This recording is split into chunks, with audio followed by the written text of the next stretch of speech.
Buenos días, compañeros y docentes.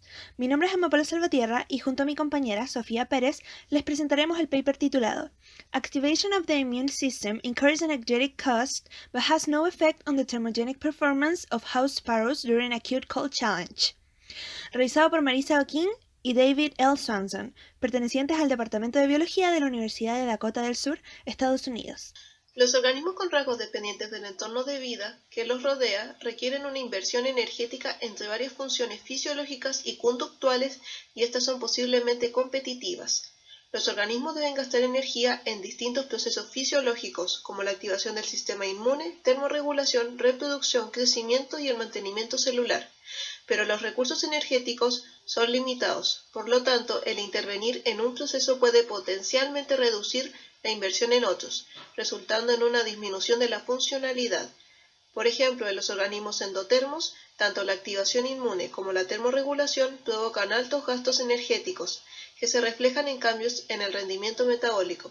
Hasta el momento existe una muy pobre comprensión de cómo la energía metabólica se asigna para la activación de alguna de estas dos funciones fisiológicas potencialmente competitivas. Antecedentes. Definimos tolerancia al frío como el periodo de tiempo en el que el ave puede, a través de termogénesis, mantener su temperatura corporal ante un nivel de exposición al frío. Las pequeñas aves paseriformes que hacen overwintering en climas fríos se enfrentan a grandes gastos energéticos por termorregulación, en parte debido a su gran radio, superficie y volumen. Además, se ven afectados por los efectos negativos de la exposición al frío, los cuales se pueden contrarrestar a través de ajustes metabólicos que favorezcan su tolerancia al mismo. Las aves que enfrentan a un patógeno mientras hacen overwintering tienen el desafío de activar y mantener tanto las funciones termorreguladoras como las inmunes durante la exposición al frío. Al igual que la termorregulación, la activación del sistema inmune, innata o adaptativa, incrementa el metabolismo en aves. Existen inconsistencias entre los estudios de los efectos del frío en la inmunidad de las aves. Hangalapura et al. Reportaron que las aves enfrentadas al frío demostraban incrementos en la actividad del sistema inmune adaptativo, mientras Svensson et al. Demostraron todo lo contrario. Los componentes del sistema inmune innato se incrementan al enfrentar a aves a ambos estímulos, reto inmunológico y frío, demostrado por Davert et al., Hangalapura et al. Y Halley et al. Burns et al. Y Halley et al. Estudiaron que, al combinar estos estímulos, las aves aumentan su tasa metabólica en reposo, o RMR, al compararlo con individuos que solo se estimularon inmunológicamente y no con frío. No existen estudios que investiguen el impacto de la activación del sistema inmune en la eficiencia termorregulatoria durante la exposición aguda al frío. En el presente estudio, los autores examinaron los efectos de la activación inmune en la habilidad de los gorriones a termorregular al enfrentarse al frío extremo, cuando son llevadas a su máxima capacidad termogénica o MSUM. Para hacer esto, los autores activan la respuesta de fase aguda, o APR, simulando una infección bacteriana utilizando LPS. El LPS es un lipopolisacárido que se encuentra presente en la pared externa de las bacterias gram negativas, que estimula una respuesta inflamatoria, pero no es patogénico. La activación de APR provoca cambios fisiológicos y conductuales, los cuales pueden interferir con la tolerancia al frío, caracterizado por heterotermia, la liberación de citoquinas proinflamatorias endógenas, la liberación de glucocorticoides y la presentación de conductas de enfermedad, como podría ser anorexia, letargia y adipsia. Uno de los objetivos fue determinar si cambia la respuesta de los gorriones domésticos a la termorregulación ante la exposición del frío extremo, si estos han sido enfrentados o no a condiciones de respuesta de fase aguda, y además demostrar que debido a los cambios fisiológicos y conductuales inducidos por las APR se provoca una reducción en la capacidad termogénica. Los autores plantean la siguiente hipótesis. Los gorriones enfrentados a condiciones de respuesta de fase aguda, o APR, serán más sensibles a la exposición al frío, y se demostrará una reducción en la capacidad termogénica debido a los cambios fisiológicos y conductuales inducidos por las APR. En el pic de la tasa metabólica se crearon dos grupos de 6 gorriones y se asignaron azarosamente en cada grupo. Un grupo recibió LPS disuelto en PBS y el grupo control solo PBS en 3 horas antes del reto de frío. Se midió la tasa metabólica máxima exponiendo a las aves a ELOX, una mezcla de gases que consiste en 79% de helio y 21% de oxígeno. Se inició la exposición al frío desde 0 a -6 °C por 15 minutos. Luego disminuye la temperatura a una tasa de -0,3 °C por minuto hasta que la disminución constante del consumo de oxígeno indique que la hipotermia fue inducida. Se colocaron las aves en cámaras metabólicas de 1917 litros aproximadamente con una percha. La cámara metabólica puede cambiar su temperatura por inmersión en un baño de agua y etilenglicol. Las cámaras antes de la inmersión se llenan con Elox, sacando toda traza de aire. Se determinan mediante columnas el flujo de gases que salen de la cámara. Se registra la temperatura continuamente con una termocupla que la graba cada 60 segundos. Se midió el consumo de oxígeno con un analizador de oxígeno y se midió la humedad y el eflujo de CO2 cada 5 segundos. Todos los valores del consumo de oxígeno fueron corregidos por STPD. Los experimentos fueron realizados entre las 9 y las 12 horas. Las aves no estuvieron en la cámara por más de una hora y no fueron sometidas a los experimentos más de 2 aves por día.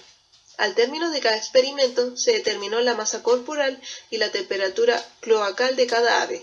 Aves con temperaturas cloacales inferiores a 37 °C se consideraron como hipotérmicas. Cada ave se registró la temperatura límite de enfriamiento.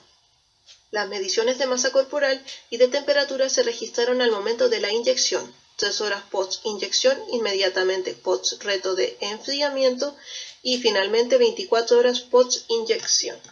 Al observar la tabla número 1, podemos ver que existieron diferencias estadísticamente significativas.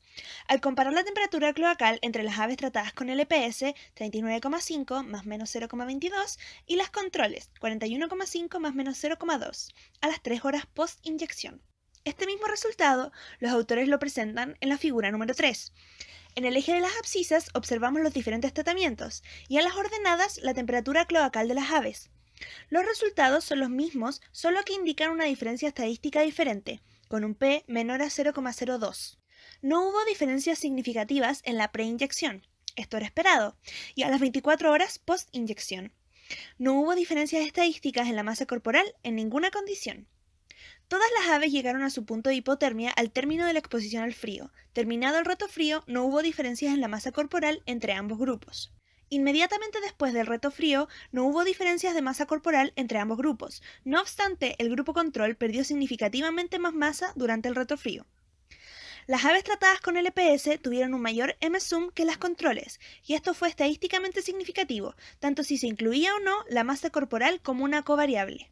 También tuvieron un valor mayor de RMR que las controles, y esto fue estadísticamente significativo, tanto si se incluía o no la masa corporal como una covariable. Previo a la inyección, las aves no presentaron diferencias significativas, tanto en temperatura como en masa corporal. Al sacarlas de las cámaras metabólicas, el cambio en la masa corporal fue significativamente mayor en las aves tratadas con LPS. Eso sí, al combinar los datos con los datos del estudio piloto. Pero las aves de este estudio solamente no mostraron diferencias significativas. Los resultados de este estudio sugieren que la activación de la respuesta inmune APR resulta en un significante costo energético, y que a este se le suman los costos de la termorregulación al enfrentar un reto de frío severo. Estos hallazgos son similares a los obtenidos por Burns et al. Y Halley et al. A pesar de los costos aditivos de la APR y M-Sum, el rendimiento termogénico de las aves enfrentadas a un reto frío no se ve afectado por la activación inmune, sugiriendo que las aves que enfrentan una activación inmune fueron capaces de permitirse los costos energéticos de activar ambos sistemas, el termorregulatorio y la activación inmune, provocando una máxima respuesta termorregulatoria. Este es el primer estudio que investiga los efectos de la activación inmune en la termorregulación durante un reto frío agudo. La estimulación de la fase de respuesta aguda mediante LPS resulta en aves con valores significantemente más altos de RMR, 40% más que los controles, y esto concuerda con datos previos realizados en otras aves. Los gorriones tratados con LPS, además, pierden más masa corporal que los controles durante las 12 horas que pasan en la cámara metabólica, pero en la cámara no tienen acceso a agua y comida. Otros estudios previenen esto otorgando agua y comida ad libitum. La activación simultánea de los sistemas termorregulatorios e inmunes elevan significativamente el M-Sum de los gorriones en un 17% respecto a los controles, pero no afecta la tolerancia al frío.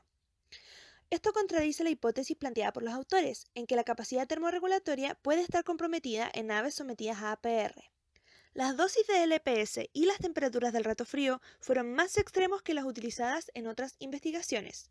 Los autores observan que la capacidad termorregulatoria no se ve obstaculizada por la activación inmune, aun cuando se eleva el gasto energético. Una característica distintiva de la respuesta de fase aguda es la heterotermia. En este estudio, los gorriones tratados con LPS presentaron un brusco final de la hipotermia por hipertermia. Sin embargo, en otro estudio, donde se les administra 1 miligramo de LPS por kilo, de Kuhn et al., esto no sucede así. Las diferencias con este estudio radican en la dosis de LPS. Otros estudios también muestran diferencias en otras especies animales. La variación de la temperatura basal al comienzo del rato frío no tuvo efecto ni en MSUM ni en TCL. Esto también se contradice con la hipótesis de que el APR impactaría negativamente la termorregulación. La masa corporal no cambió significativamente entre el grupo LPS y el grupo control. Sin embargo, mientras se efectuaba el estudio, el grupo control perdió significativamente más masa corporal durante el rato frío.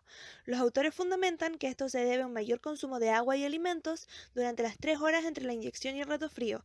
Esto puede resultar en mayor pérdida de masa a través de la orina y defecación durante el rato frío. Sin embargo, los autores dicen que todas sus condiciones fueron más rigurosas que otros estudios. De acuerdo a los autores, este estudio demuestra que mientras hubo un significante costo energético atribuido a la activación del sistema inmune y termorregulador, la capacidad termogénica no fue afectada a causa de la activación inmune.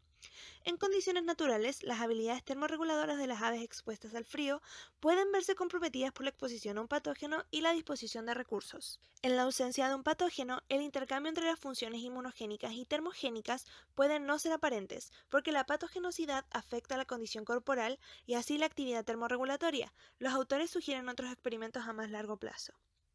La teoría de la historia de la vida asume un máximo energético tal que elevar el costo energético de un rasgo energéticamente demandante está conectado a reducir la inversión de energía en otro.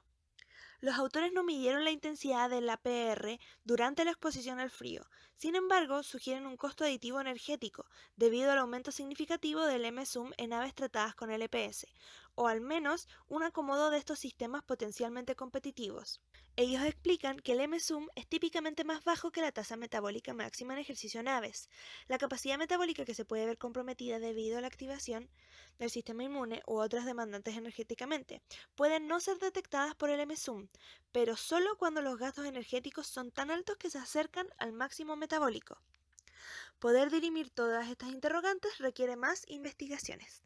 Este trabajo del 2013 es un trabajo experimental, cuyos autores contemplaron el 2014 con un trabajo bastante más acabado y con mejores conclusiones.